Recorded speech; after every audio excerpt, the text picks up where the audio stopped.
ҳайати тимҳои мунтахаби 16 солаи тоҷикистону ӯзбекистон баъди вохӯрии аввали рафиқонаи худ ки бо пирӯзии футболбозони навраси тоҷик анҷом ёфт, машқу тамрин ва истироҳату фароғати худро дар маркази таълимии шуъбаи Бонки Миллии Тоҷикистон воқеъ дар шаҳри Гулистони вилояти Суғд идома медиҳанд.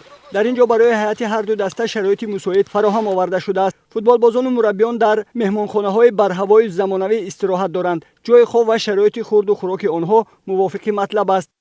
Мы знакомы, значит, с учебным центром Нацбанка. Почему? Потому что в прошлом году мы здесь были.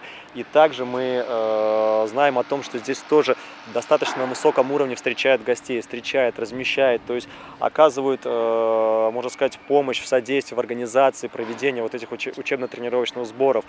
То есть шикарные условия для проживания, вот, достаточно хорошее питание, то есть именно для спортсменов. Вот. Ну и, конечно же, представлены достаточно удобные и шикарные условия для проведения учебно-тренировочного процесса.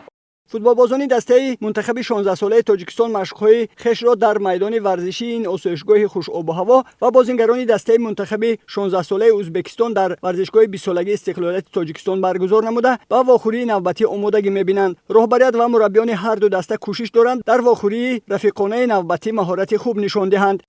дар бозии аввал дастаи Ӯзбекистонро бо ҳисоби 1-0 мағлуб кардем ва бозии дигарамон рӯзи 24 мебошад ки боз бо ҳамон даста бозӣ дорем. мо аз он хеле хурсанд ҳастем ки бо ҳамин хел давлатҳо бозиҳои рафиқона монанд ва фаҳмишу бозии мо ба сатҳи ҳамо расида мерасад. мо ташаккури худро ба Федератсияи футболи Тоҷикистон мерасонем ки ба мо ин гуна шароитро муайё гардонааст.